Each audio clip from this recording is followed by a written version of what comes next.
Comic News, episode 121. I am one of your hosts, Chris, alongside Mike, the Beer Man Ricker.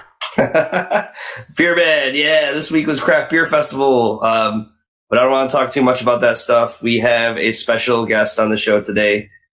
He's a writer for H1 Ignited, Kwanza. You'll hear Chris mispronounce his last name, as he does with all our guests here on Comic News. So stick around for that awesome interview. We've heard so many origin stories, but this one is like, it's always a new origin story somehow. You think like, okay, you submit your portfolio, but he just called these guys up and had an interview or just walked right in, and it's awesome. Yeah, well, it's always cool to hear those. Yeah. It's definitely a product of its time, though. Like, 90s when they're all putting these books out and struggling. And oh, yeah. You walk in there now and armed guards take you out and rough you up. And yeah, Chris and I know we've tried, so can't just walk into Marvel or any place like that. It's fun. All right, so we're going to jump into the news. We got a jam-packed show today and a lot of comics to talk about that we've read over the last couple weeks. And so TV, you watching anything right now? But I watched a bunch of Stranger Things the other day, so I'm like partway through season 2. Nice. Catch up. I really like that show. And Swamp Thing, I watched episode 1. And it's really good. I watched episode 1 as well, so let's talk about that. First off, very sad news. Swamp Thing is being canceled. It is not a product of how the show is. It was just some weird financial, really boring contract stuff that we won't talk about. But the first episode is really good. Yeah. They lean really deep into horror, which I really enjoyed about it. We get Abby, we get Alec, we get to know the town. Some characters I've seen throughout Swamp Thing lore pop up here and there throughout it. And I was actually shocked. I didn't think we were going to get spoilers. The Swamp Thing in the first episode. I keep saying issue. Yep. But we do get him, and he looks fantastic. But possibly my favorite thing of the whole episode was when they're in the morgue with the guy who died. So quick rewind. The thing that really causes the catalyst to create Swamp Thing is basically a sickness, and it takes over the town. And so they have one of the guys who's dead, and he's got like plants growing out of him and everything, and it's all disgusting. And then as they're talking, like behind them, the plants just start growing and basically turn him into a plant zombie thing. I think it was like if the thing took place in the woods is what I would. Yeah, it did give me a huge John Carpenter vibe. Yeah, which is awesome. Yep. A lot of practical effects, a little bit of CGI here and there, but it was a strong first episode. You get the origin of Alec and Abby Arcane. And it's I thought it was a really solid pilot first episode for sure. And you do get Swamp Thing at the end, and he looks freaking good. Yeah, so I definitely recommend it. It's just been a busy weekend, so I didn't get to watch episode 2, but I do want to continue on with this series. Yeah, it's not like anything I've ever watched from a comic book set, for horror comics, and I think it's going to be good. So we got a couple other cancellations coming. Sci-Fi canceled Happy and Deadly Class. Happy is not too surprising to me. Like we said, they only went so far with the comic, and this season was kind of really out there and wacky. So they probably lost a few people, I think. Yeah, I was shocked they got past season 1 because that show was super wacky. Yeah. In the best way possible. Right. What's shocking to me is the Deadly Class one because people really enjoyed it. I never actually watched it. But that one is actually being shot. I think Sony owns it. They're actually shopping it to see if they can continue it. So I don't know what's going on at Sci-Fi, but Krypton, keep your eyes open. Yeah. Well, now it's on DC Universe, right? Krypton is so. Well, season 1 is. Season 1 is, but season 2 is still coming to Sci-Fi. Right. So who knows what's going on there? Really exciting news: Blade series coming to Hulu. Yeah. Blade's awesome. Yeah. Do we know who's playing him? No, it's still one of those things where a guy heard it from a guy. So we'll see. But I mean, what? Who plays Blade? Wesley Snipes. Wesley Snipes. Yeah. So please. I know Wesley has talked with Marvel a bunch of times about doing something. So fingers crossed that it's Blade because those Wesley, movies are great. If you could behave. Yeah. Pay your taxes, Wesley. Marvel's gonna give you a lot of money, but you need to pay your taxes, Wesley. Oh, but it's so much money. You need to pay your bills. Yeah, I do love Blade the movies. They were really great. So I hope so. I hope that this is real, and I hope that it happens, and I hope Wesley's involved. Yeah. Not really comic book news, but last weekend was the first weekend for the opening of Star Wars Land at Disney. I had a friend down there. Saw lots of pictures, lots of videos, and dude, I mean, there's a Build-A-Droid, there's a Build-A-Saber, there's a whole cantina bar. Place looks amazing. So if anybody's going, you're gonna have an awesome time. And yes, they're playing the Cantina song. Yeah, I've already told my parents that that if they're gonna give me anything for my one-day wedding, if it ever happens, I just want a trip to there. Yeah, that's all I want. It looks amazing, and like in the lightsaber room, there's like people dressed up in like cloaks, like with like Jedi, and they make you pick the crystals. They walk around with like this chamber that's holding the crystals, and you pick the color you want. And dude, wow, so bad. Anyways, we're gonna move on to the movie news. So Ava DuVernay and Tom King are officially confirmed to be working on a New Gods movie together. Who can't say last names now? So, all right, okay, whatever. It's Sunday. Leave me alone. Yeah, so maybe that's why Tom King's kind of lacking in all his other stuff. He wants to write movies now. We'll get to that later. But yeah, so New Gods movie's coming out. Tom King has a hand in writing it, which makes sense because his Omega Men run is like one of the New York Times bestsellers a few years back. So is Mr. Miracle. I know it won Eisner's. Okay, yeah. So he knows a little bit about New Gods and that whole universe. And I think he can adapt it for a modern day because I think that's why it did so well. All the original New Gods stuff is like, it's all about the New Gods being in space and you're in my space area. We're having a war in space. But now it's like when you can keep things grounded, you make a character like Mr. Miracle more human than New God, really. I think that has potential to be like a pretty good script. Yeah, my only concern here is that Marvel's Eternals is 100% coming out before this does. And they're very similar properties, so... Oh, geez. We'll see if it's, a little... Who knows? But, that's the only concerning thing for me is that, Marvel's kind of beating them to the punch a little bit. I think New Gods have more cachet in the comics world, but that means jack shit in the movie world, so... Jack shit. But, I'm down. I'd give Tom King a shot. Let's do it. Yep, give him a shot. Also, give Robert Pattinson a shot because they're giving him 3 spots. He is confirmed playing Batman, and he's not only playing Batman for one movie; he's going to play Batman for a trilogy. Yeah, sparkly Batman. Here it comes. Yeah. Well, I mean, it is what it is. Still early.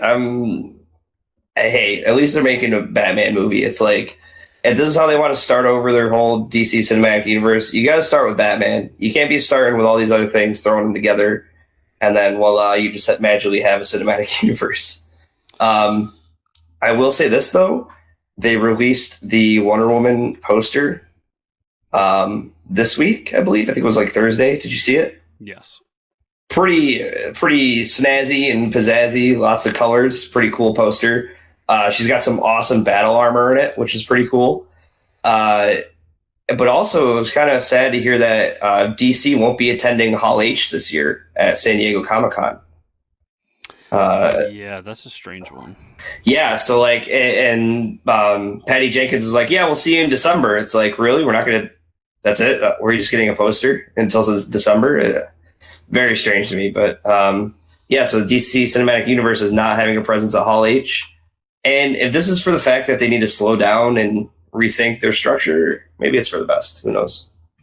I think the problem they have now as a universe is that Wonder Woman kind of took off and was pretty successful, and now people liked Aquaman. Right. So the two kind of not so. I mean, what's the best way to put this? The two characters who aren't Superman and Batman are the ones that took off, and the ones that are Superman and Batman didn't take off. And now they kind of have to rethink their whole universe and whether they're going to do a universe. Because at one point it was, we're just going to do movies again and no universe connecting it. But Wonder Woman and Aquaman are still connected to a universe. So, like, who would have thought the guy who talks to fish was the most popular one? So it's a strange position they have themselves in, because I feel like you almost have to, flat reboot and say, let's try this again and let's start with the Batman trilogy and build off of that. Mm-hmm. Just like, I keep saying it, just like Marvel did with Iron Man, built an Iron Man trilogy and built off of that. But you also have these two characters and an actor and actress who are very popular and people want to see more of. So that's a really tough position to be in. Yeah, for sure. Yeah. So let's cut to this awesome interview with Kwanza, and we shall see everybody on the other side. And welcome back, everybody. Today we have a special guest. Welcome to the show, Kwanza Osajyefo. Welcome to the show, Kwanza. Hey, thanks for having me. And he did say the last name right, I think, right? You got it? Almost. You threw an N in there. Yeah. I really think he does this just to mess with me. But we had talked about it. I'm pretty sure you're the first person I met with the name Kwanza that is in the comic book industry. So I don't think it'll be too hard to find you. No, not really. All right, dude. So let's start off with the origin story. We're going to talk about your project Ignited today, and but let's start. Where did it all begin for you for comic books? For the beginning for me was like really young. Like I think when I was like maybe 3 years old, I was already reading comic books. I started with like, the typical evolution. It was like Peanuts, Archie. Mm-hmm. I really liked Pogo when I was a kid. I didn't get the jokes yet, but I got all the slapstick stuff, Mm-hmm. And I actually just bought the edition I had when I was a kid and didn't realize it was the first print. So like I opened it up in my office and I literally heard the spine crack because it was the old kind of like glue method where they put the pages in individually. Mm-hmm. And then I just like let out a yelp and just put it right back in the bag. Like, no, seal it up. Well, because I waited so long to read it, it's like I wish I hadn't known that it was the first print. I would have gotten a reprint. Yeah. I wanted to actually read it. But it's nice. Yeah. But it started back then, and I think I remember it was probably like maybe it was like right after they had done like the Teen Titans like small recollection that was in like black and white, or like the Asgardian Wars when they did that trade. When I realized like, oh man, this is a job. Like people make this. It's not just like magical fairies and pixies. Right. Yeah. And so that's when I like really like started becoming a collector. And like one of the things that like I first collected was like Power Pack because I was just of that age, where it's like that appealed to me. And I just kind of stuck with it. And it wasn't until like, around when Milestone appeared that like I kind of had that sort of like real awakening where it's just like, holy crap, not only is this a job, but there's people who look like me who do it. There's characters that look like me in it. Right. So that's always key to get you into something, Yeah, definitely. Like Static was just like, I was like, no, that's me right there. It's like, right. It's like early Proto Blurred, man. That was like definitely me. That's awesome. So, I was, trying to be like, an amateur writer and stuff like that at the ripe age of 17 and drawing and all that stuff. So I literally cold called Milestone and told him like, hey, I'm like the hot new artist, the dope new writer. You guys got to let me come in and pitch you some stuff. Yeah. And they did. Wow. they actually let me come in, and I came in with like my portfolio that I think I found in the trash. I was like, put together like a portfolio of all these crazy, very like 17-year-old ideas for comics. Mm-hmm. And I walk into the office and they sit me down with Dwayne McDuffie. Oh, wow. So here I am. I see. I'm 17 years old. My voice is still cracking like a Brady kid. Yeah. Showing them all my work. And I don't know, what you guys know about Dwayne, but he's just like such a gracious guy. He actually looked through like all of my stuff and, he kind of closed it and slid it back to me, just like, all right, so, you're definitely not ready to work in comics yet. But kid, why do you want to do this? Why do you want to torture yourself this way and stuff? Mm-hmm. And it was Dwayne who actually kind of gave me what I like to call like the green book of like navigating the comic book industry. He told me like which cons to go to, what editors to like hit up, how to get an internship at Marvel, and like that was basically like my cheat sheet. Yeah. And my senior year, I had applied in my junior year, but then I did a study abroad. My senior year, I applied to the Marvel internship program and got in. Wow. And then they hired me like right after college. So that was kind of like that's how I got in. If it wasn't for like Dwayne McDuffie, power pack, and a little bit of childish foolishness. That's awesome. Yeah, I mean, you had an in right there, right? He's like, okay, here's the rules and lists of things you need to do to get the internship. Yeah. That's awesome. So what was that like, the internship? I mean, were you realizing things in the industry? You're like, oh, okay, maybe this is how this works. And I don't necessarily be writing. I could be editing, right? Yeah, I mean, that was part of it. I mean, it was actually like honestly the best time to like be at Marvel because they had like just survived the bankruptcy. So I was walking into an office that had been like utterly like decimated. Yeah. So it wasn't like this rosy, cool, awesome place that's making $1 million movies. It was just kind of like, oh fuck. The wallpaper is like hanging down and stuff. It really was. Yeah. But that's what was really cool because it gave me, it gave me like a really objective view of like the industry. And I really had wanted to get into like editorial at the time because, I just thought that's where everything was at. But I ended up getting an internship in online and it was the best thing ever. Not only because it paid more, but because, it was a new medium where there weren't as many rules for like how you could tell a story. And that just appealed to me. And because of that job, like I pretty much just stayed in online for the rest of my career, in and out of comic books. Just digital was my main focus. Cool. Yeah, I mean that was like the dawn of it all, right? And now, so many people are going digital. There's no Facebook, no Twitter, none of that, man. But we were still doing like online comics. We had like the online Marvel theater where we did these like stop motion things, like those old like Marvel cartoons from like the 60s. Yeah, yep.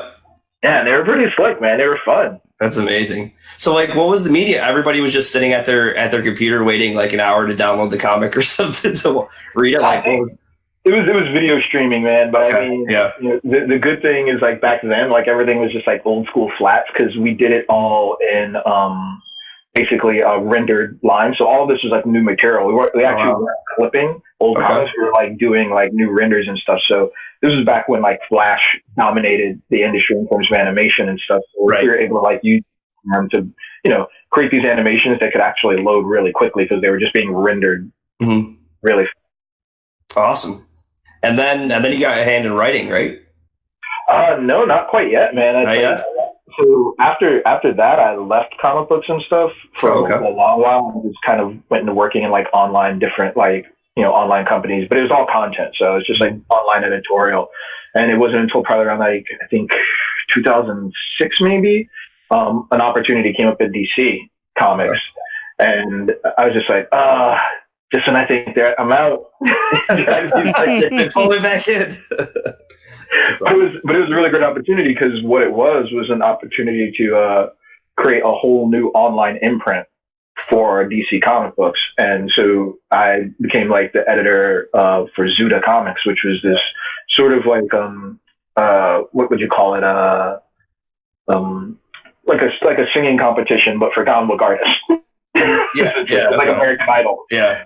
Comics. And so what we would do is like every month we would get like 10 new artists and we'd put them in this online competition and let the readers decide who gets to be an ongoing comic book series. That's awesome. And it was really great, man, because we got to sneak in some stuff that like never would get published by DC. Oh yeah, It was awesome. Because it was just like so outside of their realm of like what they do that like they just weren't like paying attention. So it's like cool. You all look like really crazy stuff. The internet's not going to take off. Don't worry. Don't look over here. Yeah, nobody's going to care about the internet. Yeah, really, it was really cool. Like I made a lot of like friends and colleagues that I still have to this day because of that job, and it was awesome being a part of something that, you know, especially for a company like DC at the time, and maybe even still now, is just kind of like not in that space. To just kind of like push them forward a lot was pretty cool. Awesome. Yeah, and I mean, you had your own ideas too that you wanted to create as well. I mean, besides the editing, right? Yeah, I mean, I think everybody in comic books is probably like some kind of some little bit of like artist or inker or letter or whatever and stuff. And you know, it was a little frowned upon to like, you know, edit and try and create at the same time. Though some people have done it and it has been done historically. So it wasn't until after I left DC that like, you know, I was just doing what I did in between Marvel and DC, is like working a regular job, and I had this idea when I was, you know, going through the industry of like, you know, there's just always this like thing with like comic book characters where there's, especially at like Marvel, where they're like these outsiders, you know, or they're supposed to be, except that when they take off their masks or whatever, they're just like normal dudes. Like nobody's like, like ostracizing them, except like maybe the thing, you know? He can't take his mask off, poor guy. Right, but most of them can, so it's just like, what are you guys whining about? Like, Tony Stark, you're a billionaire. And like, and even the X-Men, it's just like, dude, nobody's pulling Wolverine over because he's driving a nice car. You know? Right. So I had the idea of like, what if only black people had superpowers? And I was just like, whoa, wait a second. What if? Like, that's kind of a wild idea. And, you know, I sat on it because I was, you know, working at DC and in comics at the time, so I wasn't really going to do anything with it. But also times changed, so after I left, I was like, oh, there's like stuff like Kickstarter now. So, you know, I hit up all of my contacts and colleagues that I made, you know, through my years of working in comics, and just like, hey guys, I got this crazy idea, let's do a Kickstarter. And they were willing to jump on board, and we did pretty well with the first one. And that's kind of how I became a comic book writer, I guess. That's awesome. Wow. So that book, I mean, obviously was successful, correct? Yeah, I mean, we went into the Kickstarter asking like 30,000, and we made that in like 3 days. That's awesome. That like almost never happens. That's so great. Yeah, I was stunned, man, because we all really expected to be fighting tooth and nail for it, you know, to get people on board. But yeah, I did it in 3 days, and by the time we ended, it was like 90,000. So like, the idea really resonated with people. Yeah. That's so cool. Have you done, how many issues of that have you done? So the first run for Black, it was originally just going to be a graphic novel, but we broke it up afterwards because it got so popular. People were like, oh, we want a comic and stuff like that, which is great because we got awesome covers on Akari Randolph. It ended up being 6 issues, like in total. Awesome. And then we did some spin-offs in between, and then we just did another Kickstarter for the sequel to Black, which is White. And that one did pretty well too, but it was more like what we were expecting with the first one. Like we had to fight a little bit more, and it's like, yeah, this is what it's supposed to be like. Yeah, make us struggle a little. So, at what point does that bring you to Mark Waid and Humanoid? Yeah, so you know, I'd been doing all these books and stuff like that, and I got hit up by Fabrice, who's the editor over at Humanoids, about an opportunity to do some work. And I've had other publishers and stuff like that approach me, and I've always been a little cautious just because time. I have a full-time job while I write comics, right. Like there's only so much I can take on. But the idea really appealed to me because he was looking to do something really new in the industry in terms of a company like Humanoids, which is in its origins a French publisher, but in the States has done a lot of really interesting avant-garde and like diverse content. And I was like, all right, well, if these guys want to get into like into a realm with like superhero stuff, but that isn't superheroes, it's like that sounds like an interesting challenge. It's like how do you tell stories that are on par with like Spider-Man and Superman, but no costumes, no stuff, like those. don't do any of the trope. And I was like, hell yeah, that sounds like exactly my kind of challenge. So I just happened to be down in San Diego at the time, and so I met up with Fabrice, and like we had like a really good meeting, and I was just like, yeah, I'm in.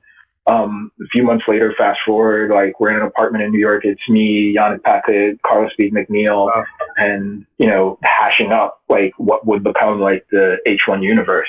And it was a really great process because like I'm usually much more of a lone wolf kind of creator. Like I sit down and like I bang out ideas and stuff. But working with like 2 partners, 4 partners, and stuff like that, it was really fun to like throw stuff out there, see how it's received, see how it changes, see how it can be moved around and stuff, but still kind of have those core ideas. All right, so we're going to talk about the dirty word, politics. So Humanoid has kind of, with this H1 universe, taking somewhat of a stance, and knowing Mark Waid, that probably stems a little bit from him. Where does I mean, you guys are pretty blatant about want to discuss these types of things and these types of issues in the book. And the first issue, which I won't spoil, you attack a very heated debate in today's society. Like, was that something from the beginning that you guys really wanted to get into with this universe? So it's funny that idea was actually mine, and I never thought it was going to make it all the way through. There's one thing that I thought that they were going to put on the chopping block. You're like, they won't do this. There's no way, but I'll throw it in there anyways. It's funny because like I had a different title idea for the book. There were different characters. Some of that stuff like went away, but they're just like, no, we'll keep that part. I'm like, all right, awesome. Which I'm really happy about because to me, the best stories are always grounded in like our reality, and it's not political to me to talk about things that affect people's actual lives, whether they affect mine personally or somebody else. Like the reality is that these are things that people think, these are things that people have experienced, survived, overcome. And that's what we base all of this mythology off of in the first place. I mean, when you think about like Batman, for example, like he is a survivor of a shooting. One of the most iconic characters in comic book history, like, has a very similar origin. So it's kind of an interesting thing to hear people put it in the context of politics when it's something so fundamental to like, comic nerddom. Well, yeah. You go back to X-Men. That was all about civil rights and the movement in the '60s with African Americans. So it's not something that I love when I hear people like keep politics on my comics. Like, comics have always been political. I don't like. Yeah. I mean, I think when people say that, they're saying keep certain politics out of my comics. Yes. Obviously, that's what you're saying. Yeah. But this book really, the reason I assumed it was Mark Waid's idea is because it reminds me a lot of what he was trying with Champions at Marvel, and really taking younger heroes and showing more modern problems, such as an issue that really touched me, which was Miles Morales going through the school shooting. Yeah. And so like literally on the cover of, I can't remember I don't think it was H1 Ignited, but one of the issues they put Social Justice Warrior on the cover. So like I'm really interested. Like, I mean, I know you want to attack issues that are today and modern and so on and so forth, but like these types of things, these were really discussed as like, no, we're going to really hammer in that these are what these characters are about. Or was this just something that popped up? Yeah, I think so, because it's funny you mentioned that issue, because that's one of the things that stuck out to me. After we had been doing this work on H1, I had read that same issue of Champions, and one of the things that really cemented for me that these kids should be more progressive, more active, more activist in, the use of their powers is, here you have superhuman teenagers who are put into a situation like this. They've fought off alien armies from invading Earth, but school shootings are too big for them to deal with. Like that, then they become like paralyzed and feel like, oh, there's just nothing you can do. It's like, no, that's literally something you can do. You shoot webs from your freaking hands. You grow into a giant. Like, you literally can do something about this. But that to me felt like false, and I could understand like a larger publisher not wanting to talk about it, but not go all the way through. And like, we don't have those restraints. Like, let's go all the way. Let's articulate what would happen in a young person's mind if they were a survivor or something like this, but then on top of that gained superhuman abilities, you know? So like, what kind of situation does that, like, mindset does that put them in, you know? Because they're already struggling with like God knows what, like survivor guilt. Like your friend might have been one of the actual victims who didn't make it. Like your parents being too scared. Like there's so much that goes around that we just felt like it was the right territory to tell a story about, like, you know, these kids, but also still have that superhuman element that we all find in the comic books that we like. Because it can then become a catalyst for like change. Like what would you do if you could change this thing? You know, if you could have some sort of impact. And even with powers, could you do it effectively? You know, because that was the other thing. It's like I make that statement about like, oh, you fight off like aliens and stuff like that. It's like, but what if you do go and do that? Like, what are the challenges you're going to face? Like, what's the pushback going to be? It's interesting. So with trying to build a brand new superhero universe in today's comics world is a huge undertaking, I'm sure. Did you guys discuss where things could be in like 1 year, 2 year, 5 years, 10 years, and if we're still going to be letting creators tackle these very critical issues in whatever is the problem 10 years from now? Or is it kind of like we just want to set up a groundwork and we'll let things go as they please from there? I think 10 years is a little far to think on any publishing plan, but we have thought, like, we did put down the groundwork and a Bible together for like the next like 2 to 3 years. And that was because what we really wanted to do was like have these stories have consequence. Like that's one of the big things that we felt strongly about in creating the H1 universe. It's like if a building gets knocked down, it gets knocked down. You know how much it costs for a city to like put a building back up? There's no damage control in this universe. like when things happen in this universe, we want them to pretty much stick. Because if they do, then that like actually furthers the narrative. It's like, how do people deal with like loss? How do people deal with like, you know, destruction, terrorism? Like all of these things are very real. And it's one of those things where it's like, you know, we don't get the, hey, they knocked down 4 Freedoms Plaza and we just built a new one. It's like, what? Yeah. Like, I love my fiction. I mean, a giant man from space just came down and said he was going to eat the planet. So like, I'm suspending belief here. But yeah, right. Awesome. So you guys have created a whole slew of characters for this universe. Then, yeah. I saw that they're doing a bunch of individual books. Is this something where you want to keep these characters and really build the characters independently, or are we building towards sorry for the comparison, but an Avengers type? Yeah. I mean, in terms of like these characters crossing paths, I think that's just, you know, a natural thing because we're essentially taking our world the way it is right now that does not have, you know, latex costumes easily available and stuff like that. Yeah. And introducing superpowers into it. And we really want to keep everything so much grounded that it's like, you have to ask yourself, because you're so used to like superhero trope, it's like, no, but really, if you got superpowers, what happens next? Mm-hmm. You know, it's like, do you even have it in you to be a hero? If your only superpower is to fly, are you really going to go out there and start stopping crime? No, you're going to get shot and killed, you jackass. Yeah. Exactly. Yeah. Not the smartest move, you know? Yeah. So we're really trying to operate from that standpoint of like, you know, like abilities not equating like, you know, masks and capes and all that stuff and that sort of like vigilante justice. It's more like, here's something supernatural that happens to people. How does that impact them first, the people around them, and then the world around them? Because we don't live in an age where you can really like climb into your apartment window dressed in like, you know, a red and blue leotard and not end up on like Facebook. Dude, that's right. Not happening. I know, yeah. If this neighbor has seen that enough times, she's like, I think Peter Parker's having sex with Spider-Man. Yeah. He's like crawling window a lot. Yeah. I always like Kirkman's response to that in Invincible. It's like, nobody looks up. That's true. And that's fairly true. Yeah. But you think about that, like, nobody looks up until you have a world of superheroes and people flying around in costumes. Then everybody would be like, yeah, I get that. So moving forward, we had the free comic book day issue. Yep. H1 Ignited comes out this Wednesday. I think it came out this past Wednesday. Okay, so it's already out.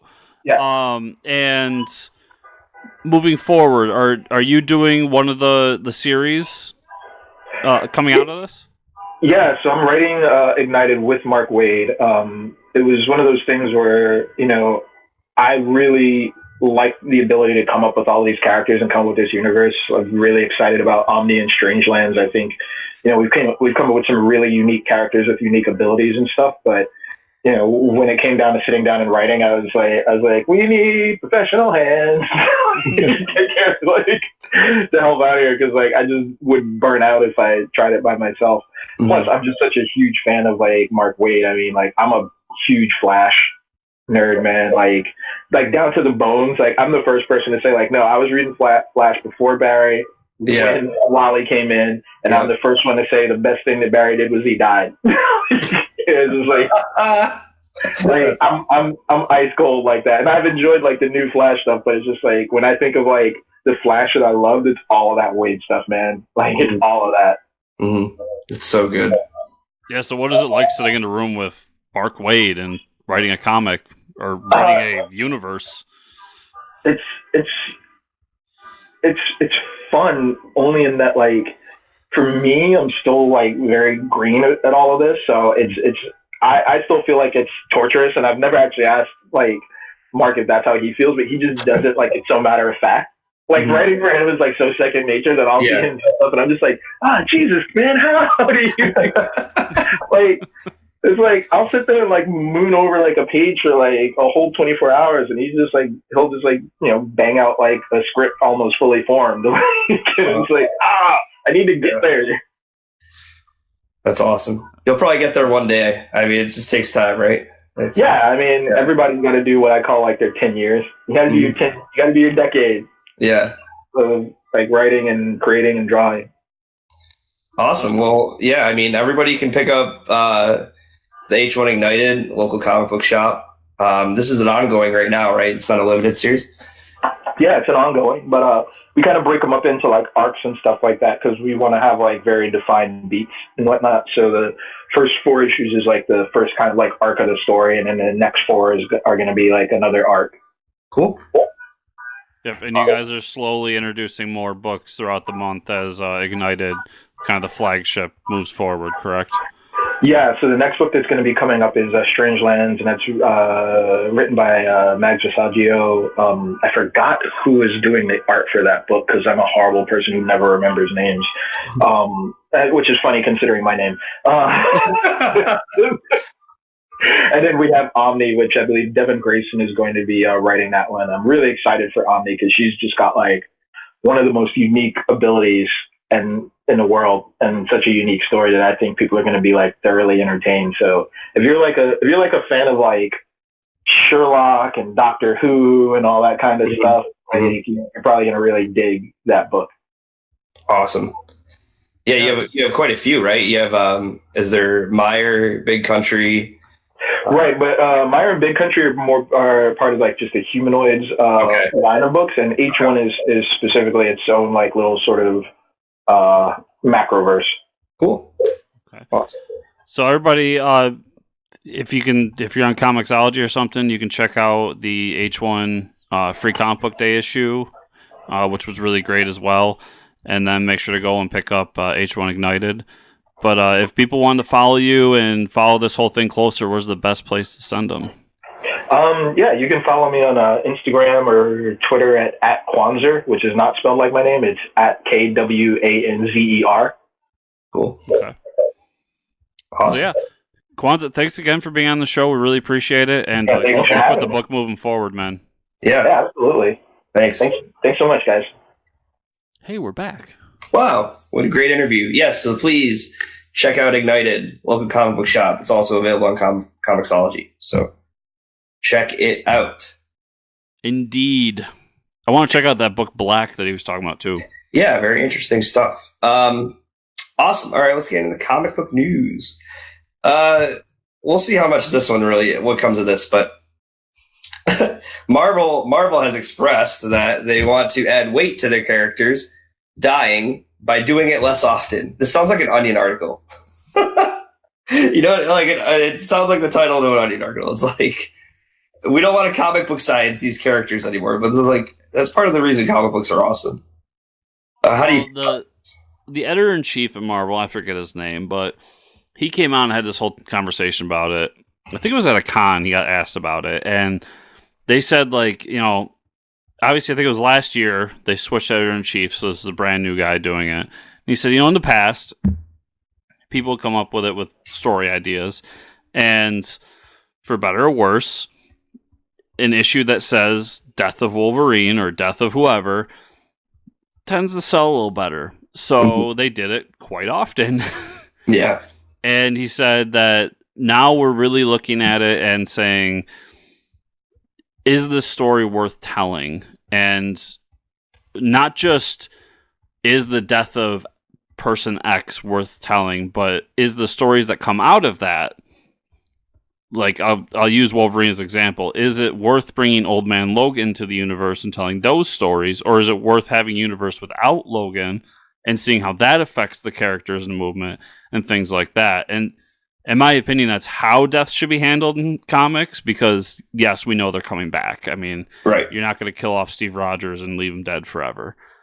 But this shows that, at least public facing, he wants to put more focus on the stories and how things affect the grander Marvel universe moving forward.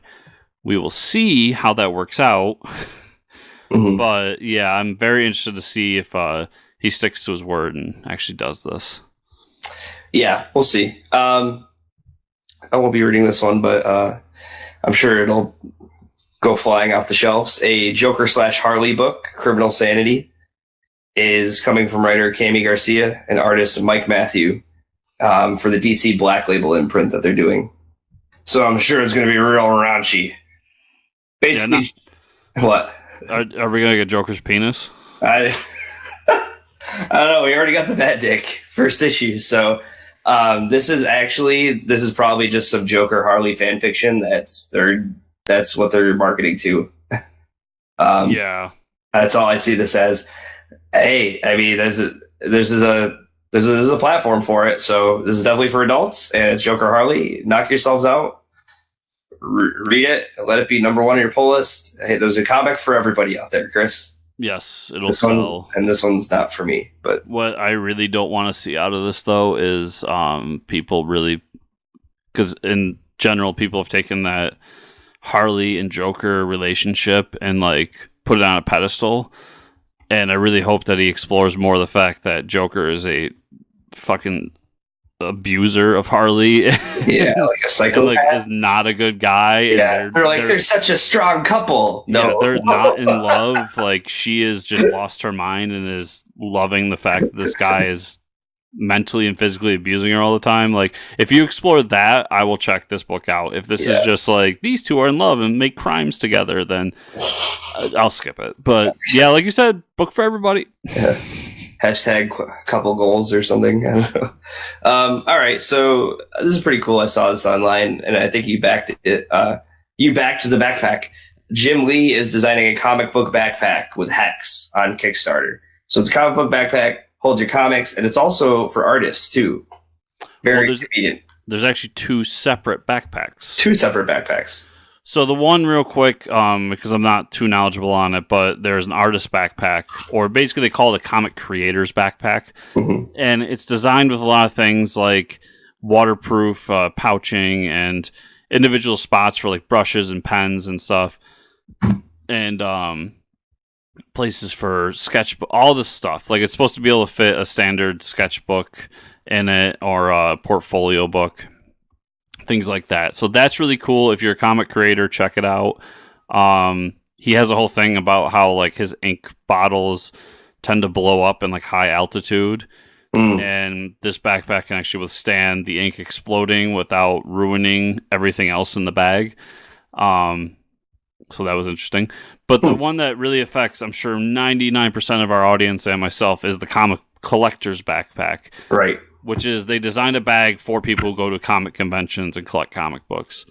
And I backed it because it's a bag specifically with basically slots and to be able to hold your books, hold posters, hold lithographs, and so on and so forth. Mm-hmm. So check out the video. It's much more in depth as to what's going on there, but you can actually put comics in there and kind of seal them and hold them together so they're not like rattling around. They even have a bag that's the size of an Overstreet comic book price guide if you are into that, and a bunch of other stuff. So, and if you do it through the Kickstarter, the addition to it is that there's a original art from Jim Lee printed on the bag, which is really cool. So nice. I just really thought it was a cool idea and wanted to talk about it a little bit. And I can't wait to get mine. Cool. All right. Well, we got a couple weeks of comics to talk about. There was a few event books within those last couple of weeks.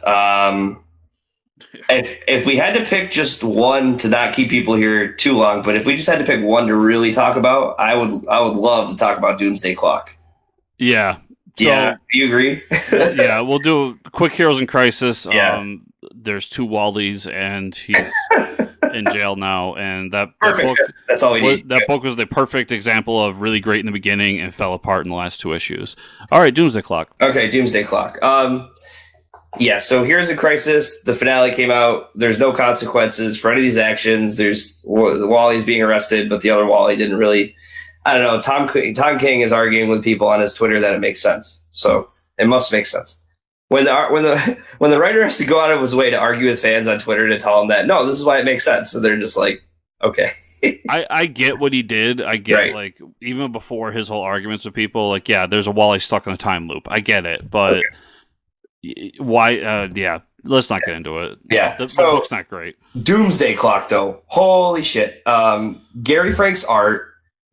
My God, if I could just have Gary Frank draw me the Justice Society for the rest of his career, like not even doing anything, like just Justice Society sitting around the table every like that dude, the guy. Oh my God, his art is so good. But we get a lot of stuff here, so we figure out like where Dr. Manhattan goes, like basically at the end of Watchmen, right? That's kind of where we start off. He leaves the Watchmen universe. Well, and this is an interesting thing. So let's talk about the issue, right? Before I get into like theories and stuff like that. So he goes to another Earth, to another universe, right? But he ends up at that universe in 1938. Mm-hmm. And everybody knows the origin of Superman, 1938.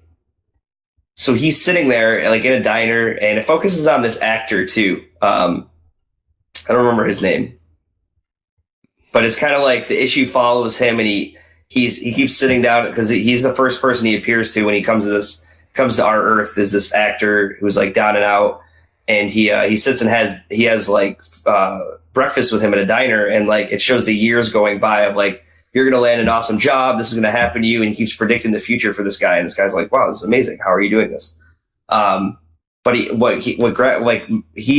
realizes that the reason he gets pulled to this Earth is because Superman's origin is about to happen. Like, and it says 1938, and like, it's got him, lifting the car and everything, which is pretty epic to see. Right. I mean, Gary Frank drawing that was amazing. But we find out that, he's stopping.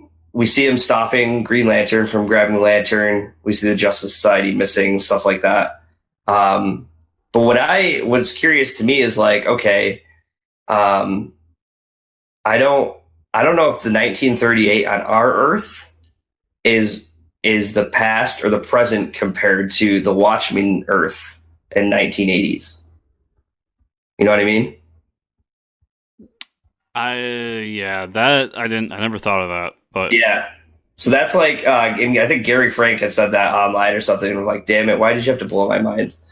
But yeah, the interesting thing to Dr. Manhattan is like, he's kind of bored with the Watchmen Earth. When he gets to our Earth, he can't see anything past a certain point with Superman, right? And we keep talking about that. And why he can't see past Superman. He doesn't know if he destroys everything or if Superman destroys him. And I mean, that's the issue goes through like him going through all the years, right? And it goes from like 1930s to 1950s to, but I just thought it was an amazing issue. I don't know. I really like the issue, but it does. I'll say that this series has gone to a path where if you're not a DC fan, it's not going to do anything for you. Yeah. And this issue in particular has that issue. But they use the actor as kind of how Manhattan figures out the timeline. And we basically get an explanation of how DC history has changed and how Superman is the center of that change. Right. So for every origin, they go through a bunch of different origins that we've gotten throughout the years. And every time Manhattan attempts to either destroy or kill Superman through manipulation of time, and it pushes his origin further forward. So I thought that was interesting, and that shows that he's kind of responsible for the changes in the universe. In the DC universe itself, yeah. Yeah, basically a version of hyper time. But what was I going to say? So, yeah, that happening is huge, but what's really big here is we get kind of an introduction that not only is Superman kind of the center of the DC universe, but we get the introduction of the metaverse, which is basically saying that there is a multiverse and there's different events happen on different planets, such as Planet X and Earth 2 and so on and so forth. But this is the Earth Prime, or whatever they're calling it now, is the center of it all. So anything that happens on DC Universe proper affects everything in the multiverse. And yeah, the whole thing with the JSA was, I was a little confused by it. Like, I get he took away their ability to get powers, and kind of erased them from history almost. I'm interested to see how their story moves in the next two issues, because we only have 2 to go. Right. But I did really like it. It's just, be wary if you're not a DC guy or haven't read a whole lot of DC. It is a tough read for somebody who's not into it. And Gary Frank's art is fantastic. Yeah.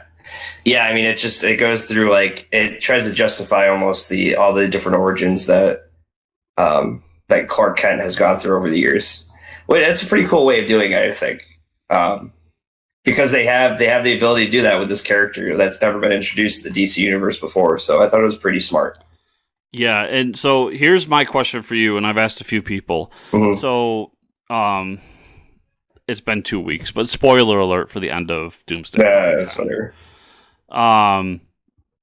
So at the end, Superman wakes up, and he has a look in his eye. My feeling is that Superman wakes up and realizes that Manhattan has done this throughout the timeline, that he has gone back and messed up the timeline. He's the reason that things were screwy coming out of New 52.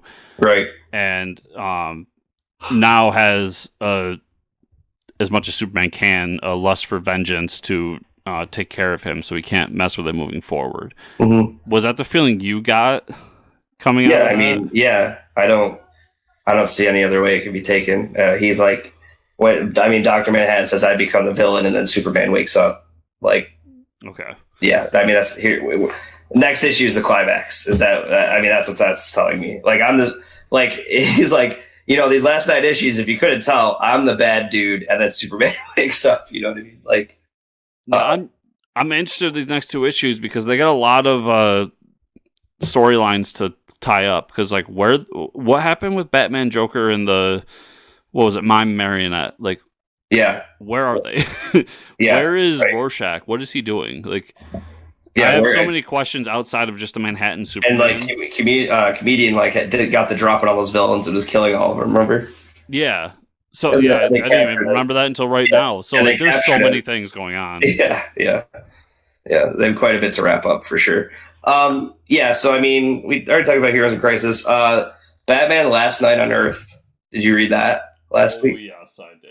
Now that is a Batman book, and I honestly don't even want to talk about the newest Batman 72 that came out this week. But I want to talk about the bad one before I talk about the last night. So really quick, Batman 72 basically takes every one of the story arcs from Tom King and says that Bane is the creator behind all of it. Everything. Every story arc. He's like Gotham Girl, Gotham Man, the whole Monsters thing, the whole original series of Bane. He's just like, Bane's behind all. Bane's the mastermind. And it was a lot of hand waving to me that he kind of just like, it's one thing to like make everything connected. Like Scott Snyder did a great job with Court of Owls. Like that was a full circle ending, right? For New 52 Batman. Tom King tries to do that, but he almost like forces you into it. And I didn't really care for it. I'm probably gonna get some flack for this, but whatever. And I don't know. It was just, it fell flat to me, just like Heroes in Crisis did. I get the guy's got some really good writing. I just don't think it was. He tried to do something different with Batman, and it didn't work. That being said, the fans seemed to love it. They said it was a genius issue. Blah blah blah. You're doing great. Blah blah blah. I didn't see it. Now, so I will cut in. I'm going to cut in right here. Yeah. I read Batman Volume 5 by Tom King. Okay. And this was. You talking about it? So this was Talia versus Selina when they go to Talia's, whatever's happened with Talia's like city or whatever, and it's her trying to clear the name of Catwoman. I was very lost in that storyline because I don't remember when Selina was like accused of killing all these people and why it's this woman's fault. I'm sure it was an earlier Batman thing, but I really couldn't remember any of that. And then I didn't understand why she would like, I'm going to turn you back in because I want to marry Batman. Like, it was very confusing. But there was a really great story in here, which was the double date story with Batman, Selina, and Clark and Lois. Yeah. That is a great issue. Yeah. Yeah. So this was the first trade where there was a story that I kind of didn't like and didn't think was necessary. The only part that I thought was necessary of it was Bruce's conversation with Damian afterwards when he comes out of the city and they kind of talk about the wedding and why he didn't tell them and so on and so forth. Right. Yeah. But yeah, so the next volume is volume 6, obviously, and it is the Brighter Burglar. So we'll see how I feel about the wedding. This is where it all begins for me, like my slow build up and distaste for this book. Yeah, so Batman last night, Scott Snyder, Greg Capullo back at it, you know? And man, just put them back on Batman is all. After reading this book, I'm like, dude, please put them back on Batman. But apparently they don't. They're like, we don't even need to be on the main Batman book because this one's going to sell way more than that other one. So Batman last night, they continue that story of. So we get. I mean, this is like New 52 Batman, right? But we're thrown way into the future, and the idea is that Batman's still cloning himself. Because there always needs to be a Batman, or at least Bruce Wayne is enough narcissist to think that. There always needs to be a me. Yep. You can't be without me, like the whole world. You guys won't get without me. It's like, how selfish is anyways. But it's awesome. I don't care. That's how I want my Batman to be. I want my Batman to be like, he's like, I'm Batman, like the Frank Miller, like, fuck yeah, I'm Batman. I'm the goddamn Batman. Yeah, exactly. So it's post-apocalyptic, right? He wakes up, you think he wakes up, but it's basically a clone waking up. And the world's been, demolished, right? He wakes up and he had a device buried out in the sand somewhere. So he wakes up, he finds the Joker head. Yeah. Which is awesome. The Joker's head in a jar that's just like talking to him. And I didn't know if he was like half going crazy at first, but I guess it's really the Joker's head in a jar. Which is pretty, I don't know. I've never seen that before. So I was pretty impressed that they just did that. it seems to be like, I mean, before we talk about more of the book, it seems like this is like their no holds barred Batman book that they're just doing whatever they wanted to do before with like no restrictions. Yeah, they wanted to do what everybody wants to do, and that's tell the last Batman story. Right. So we get to see post-apocalyptic Wonder Woman. Basically, what's left of the humans and the few heroes that are left are in hiding underground. And their idea is to go to Gemworld, which is like, holy shit! I forgot Gemworld. You know, it was like that. One of the New 52 early launch books was like, I think there was an Amethyst book or something like that. Yep. Nobody ever read. But yeah, so they're like, what a great place. Even the readers won't go there. Much like the fans of DC, we forgot about Gemworld. So they're like, we're going to seek refuge because basically the world's going to end, right? Hades is coming to Earth. Yeah, which is that's a cool story in itself. You get like, you know, the Greek god of the underworld is coming to destroy everything. I thought it was a great first issue. I'm on board for the series. I absolutely love this issue. Yeah. It checked every box for me. You skipped over my favorite part of the whole book, though. Yeah. So it's divided into chapters. Right. Yeah, and I mean, I read this 2 weeks ago. Yeah, it's tough. And chapter 1 is, so you talked about Bruce's clone coming out and going into the world. Before that, he's stuck in this virtual reality thing, and he thinks that he's actually, this is the world he's woken up in. So we get Bruce waking up and everybody telling him he's crazy and that his parents were killed and he went insane. And he invented the Batman in his brain. Mm-hmm. And all the villains were actually different doctors that were trying to help Bruce get better. And like that whole dynamic there and how they made the different doctors, the different characters from Batman lore was awesome.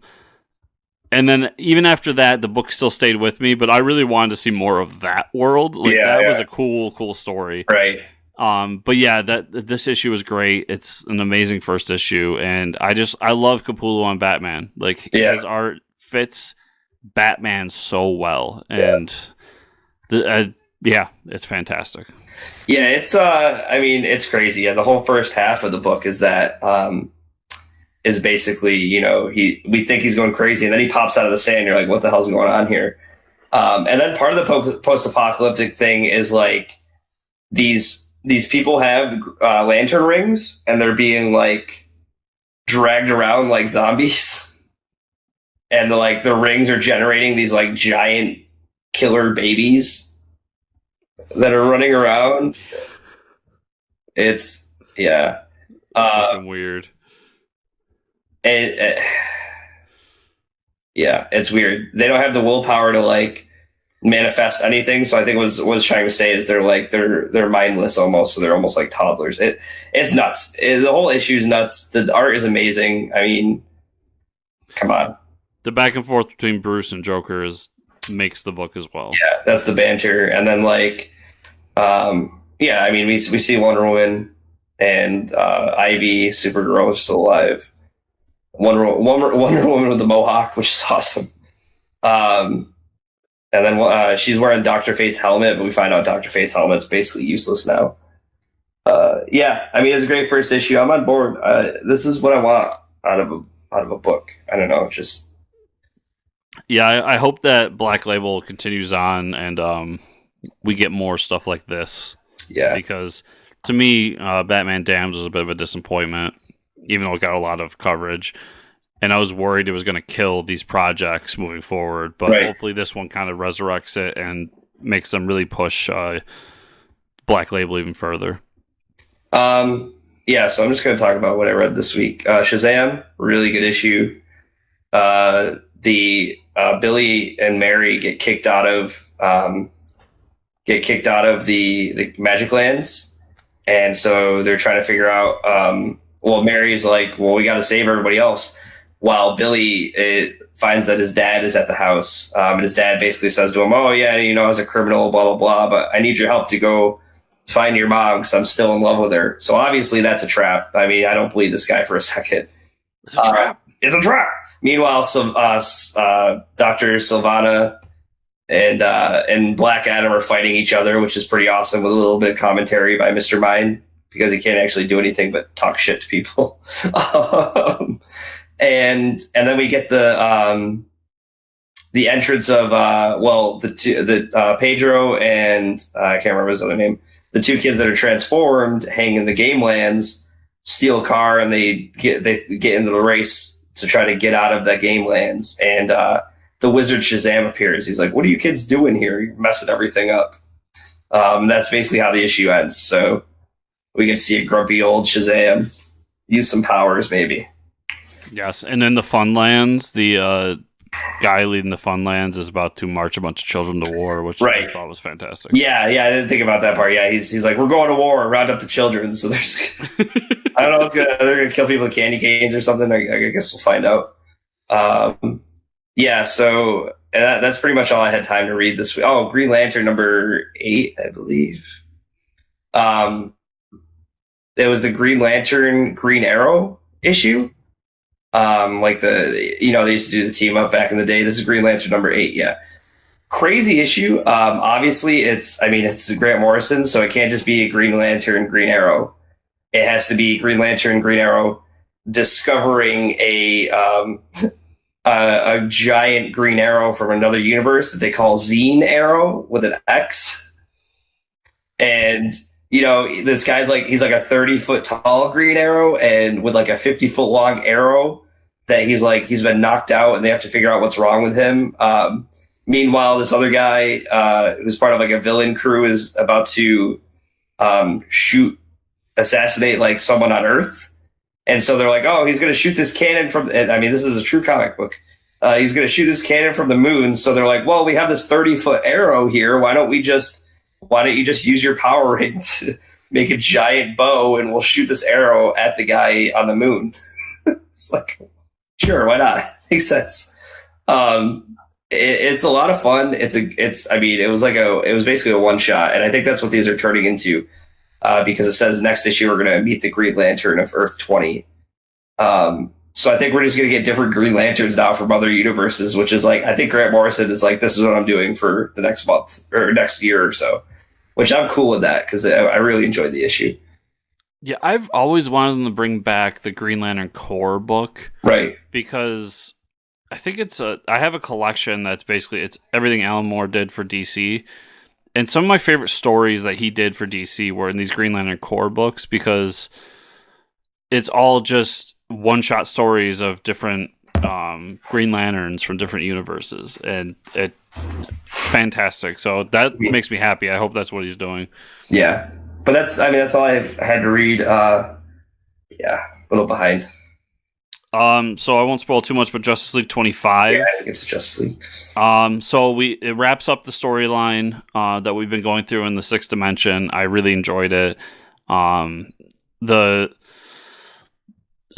Batman turning on everybody plot was wrapped up very well. I liked how they handled it, and then we kind of get a time jump, and they come back to the Earth proper, and Luthor has basically told the entire world that the Source Wall is broken, and it's the Justice League's fault.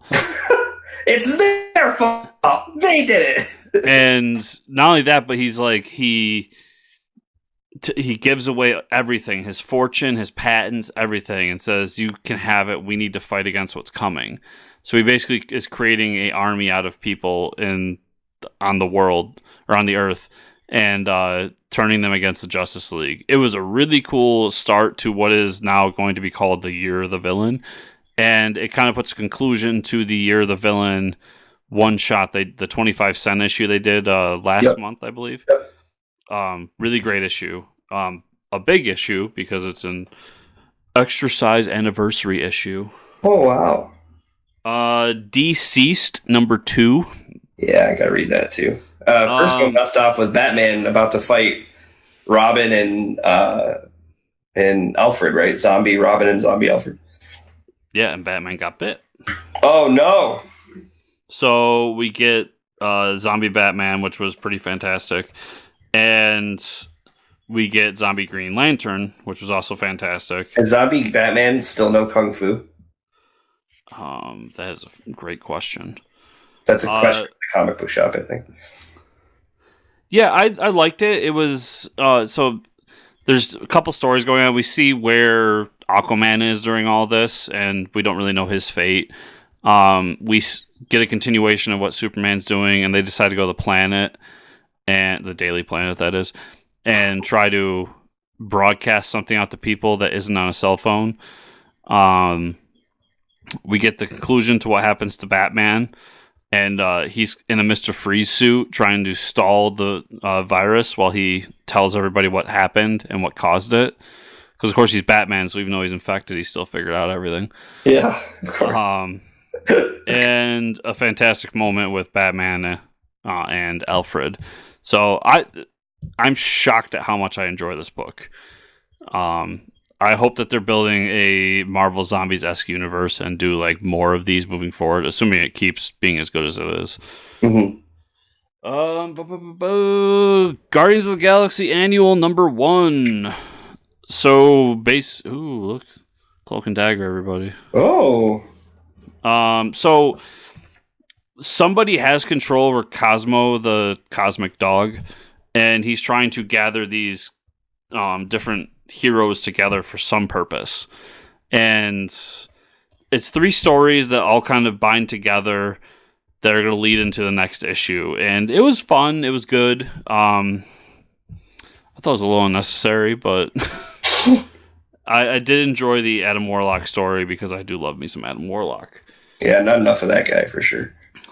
Let's see. Savage Avengers #2 was really good. We get Punisher coming to this the Savage Lands to figure out what's going on. I don't know if this is a new power or not, but in the last issue, the Foot kills Brother Voodoo, and so Wolverine stabs himself and injects his blood into Brother Voodoo's heart, and that resurrects him. What? So yeah, that happened. Okay. It's a fun, like, try not to think too much because people are just going to hack and slash book. We get how Venom is going to be involved, and it's not Eddie Brock. And a bunch of back and forth with Conan. So I really like it, but who knows? It might just be a me book. Walking Dead 192. Long story short, I was right all along. This book is about Carl. It's not about Rick because Rick is dead. We get Rick's death in this. We get the person punished and sent to a prison cell for this, and kind of what Carl's backlash is from this, and him trying to be the leader now and trying to basically portray himself as Rick. And then at the end, he breaks down and says, like, I can't do this. Like, I'm not him. And I can't really mourn him because I'm trying so hard to do what he would do in this situation. So I really liked it. It's kind of a soft reboot for the book. I'm sure the next issue is going to be some big memorial to Rick. And since we're coming up on issue 200, I'm sure something huge is going to happen that forces Carl into a situation. But I did enjoy it. I'll say that. Nice. Yeah, I mean, it was bound to happen, right? I mean, yeah, I've been saying forever that this. I mean, I've been saying they were going to kill him on issue 100 or issue 150, and then I thought it was going to be issue 200, but they chose a random issue to do it, and I kind of respect that decision. And it just proves my point that I've always believed that this book is about Carl and him growing up in the zombie apocalypse and what he's going to do as an adult in the zombie apocalypse. And then I'll finish with War of the Realms #5. I really liked it. It's kind of the lead up to the final fight, which I'm pretty sure is a 6-issue series, so next issue.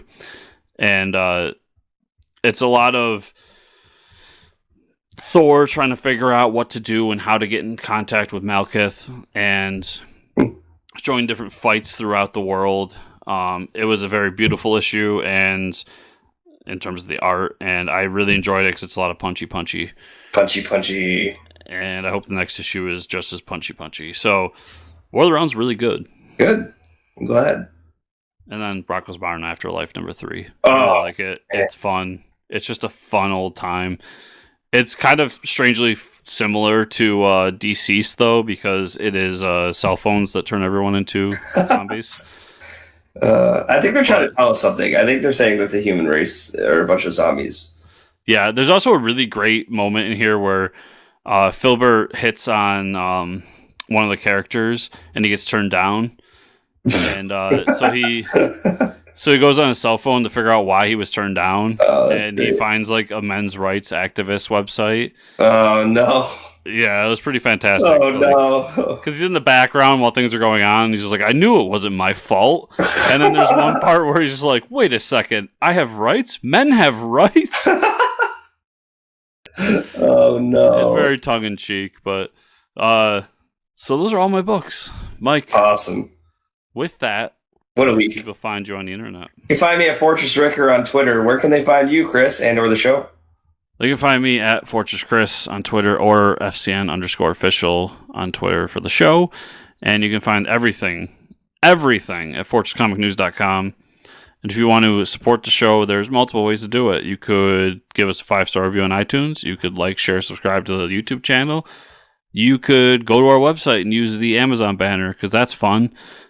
Or if you want to be a super special, awesome person, you can go to patreon.com/FortressComicNews and get my other show, Bat Friends Podcast, 3 days early.